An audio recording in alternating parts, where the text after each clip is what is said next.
alaikum warahmatullahi wabarakatuhu. Owenzikiriza endala mukwano nkubuuzizaako nnyo. Amanya nga bulijjo Abashifa the Hustler nga ne leero ate mu katuuso ka leero azze okuba ng'akusabako ku magezi gwe mukwano gwange.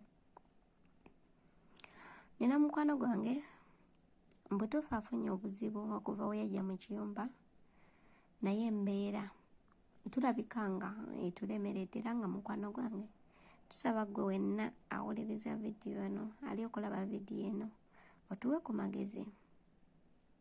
Omukyala ono mu kiyumba agenda kuwezaamu emyezi 8. Yajja ewaka yasanga famire y'abantu 5, yasanga mama, yasanga taata n'abavubuka 3. Bavubuka bano bakulu naye bakyali waka, tebakola. Mama ne taata bafuluma mu nju ne bagenda ne bakola, bano ne basigala ewaka. Okusooka omuwala ono yabeeranga akeera, n'alongoosa, n'akola kino n'akikola kiri, byonna n'abimala n'adda mu rumu ye ne yeebaka. Naye abavubuka bali nga we bazuukuka, okuva we bazuukuse bamuyita kola guno kola guli, kola guno kola guli, mutuufu nga tasamuka tassa muliro, ng'okwo kwe bagasa ne ziri ensonga zaffe ez'okuba nti baagala omukaka omukwano. Muwala ono namuwa amagezi ne mugamba omanyi ky'ogenda okukola, anti tebaagala kukulaba ng'otudde. Kati omukazi n'omusajja bwe babeera bagenze, dda mu buliri bwe weebake, tolongoosa. Ogere essaawa bali ze bazuukukirako, naawe ozuukuke. Bwe bakugambira nti kola kino kola kiri, kwata ekisiimulo otandike okulongoosa, obalage nti oli ki? Oli bize. Ne mugamba beeyisizeko ng'atategeera lulimi ne bwe babeera boogedde mu luzungu azirongaaza ensonga ze bakugamba, nga gwe tozaagala si ze wajja okukola mu nju eyo. Ne mugamba tobeesesezaako, woba obadde obeesesezaako, tobalaga feesi ya kisa. Omuntu waba akuyise n'akugamba by'otayagala kuwulira, tomuwa matu, gwe tambula omuviire, ate beera nga oli mukambwe gye bali, bajja tuuka ekiseera bakwesonyiwe. Eyo embeera mu kusooka yakola, naye kati kiri tuwaasi. Omukulu wamugamba, omuto n'amugamba, addako n'amugamba, ne mu rumu ye batuuka, jjukira omukazi n'omusajja tebaliiwo. Yaŋŋambye Shifa, oba bano abantu mbalope w'omukazi. Mu mutima nze nga nze Shifa kye mmanyi nti bano abantu tebabakolako ebiseera ebisinga lugambo, naddala ng'owabira omwana we waka ku nsonga weeziti. Namugamba esooka obakubisa empisa, ne mubuuza wayogerako okwo ne ofiisi. Nagamba ofiisi ye Uganda nayogerako okwo nayo, naye teyina kyennyambye. Kati nze ne mugamba nti embeera w'onaalaba nga owulira nga tokyasobola kuba ogumya omuntu, n'omubulira buli kimu n'akikola, naye waliwo w'ogumiza munno ng'olaba tewasobola kugumiikirizika. Ne mugamba embeera w'onaalaba nga ekususseeko nnyo, nze ngamba yambala yunifoomu, mugamba omukyala akuze ku woofiisi, akubuuza ensonga ki? Mugambe tugende nja kunnyonnyolera ku woofiisi, kuba oyinza omunnyonnyolera awo n'akutugumbulirawo. Embeera gye tulimu kati neebuuza, gwe nga gwe omuwuliriza era omulabi wa Shifa the Hustler, omukyala ono osobola muwa magezi ki? Aloope gwe tolabawo obuzibu awo, agamba omukazi anaagamba ku bavubuka ne bakyusaamu, tewabeerewo obuzibu? Asibe ebintu bye adde ku woofiisi, anaafuna okuyambibwa? Ebiseera ebisinga wenkola ekintu nga ndaba nina okusalawo nga kwa mirundi nga 2-3, kiba kinnemereddemuko, n'ensalawo gwe munnange ali eyo, nzije tukubaganyize wamu ebirowoozo. Omukyala ono tumuwadde magezi ki? Akikola atya kino? kuba embeera egenze wala. Okuva we yajja omukyalo ono bambi akaaba. Naye nange nkoze ekisoboka okulaba nga amalako contract n'embeera erabika nga egaanye. Mukimanyi bulungi nnyo awali abaana abavubuka abakulu ddala. Bamwegezezzaamu emirundi egiwera. Si gumu, si ebiri, si esatu, naye bambi n'aguma. Naye yaŋŋambye Shifa ntendewaliddwa. Mukwano gwange nkusaba ompandiikire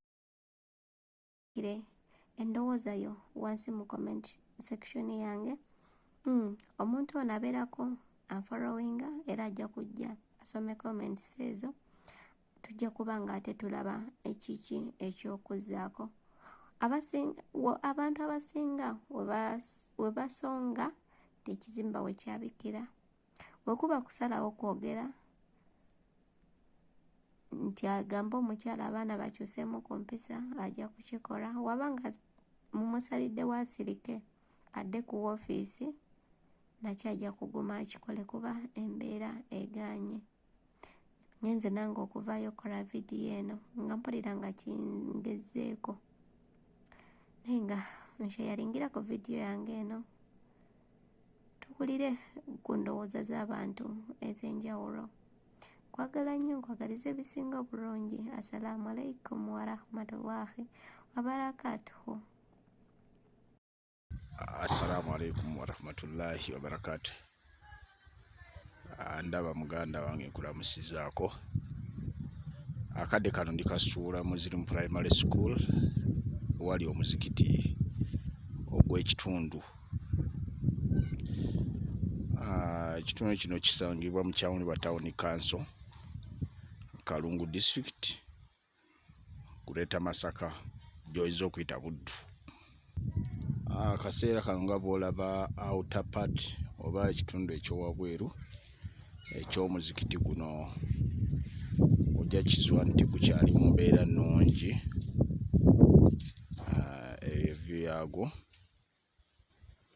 nga bw'okiraba enzigi ziringa bwe zaagala amadirisa, ebirawuli byavaamu.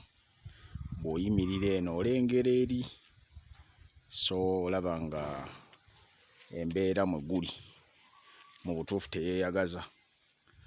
Bwe weetegereza n'ogwetooloola gwe yali atuuseewo olaba nti mu butuufu si y'embeera eweesa Allah w'ekitiibwa, ekitiibwa kye nga bwe kisaana. Bwe tuba nga tuyingidde munda ojja kwetegereza okizuule nti si y'embeera ennungi ezaamu amaanyi, naddala omusiraamu oba oli awo gye yandiyagaliddemu eri Allah we. Mpozi wazze wabaawo okugezaako okuddaabiriza embeera nga bw'ogiraba bw'etunula, naye era okiraba nti mu butuufu si mbeera nnungi. Kangezeeko okuzoominga ebifaananyi bino oba oli awo weetegereze bulungi embeera omuzikiti eno gye gulimu gwe twogerako.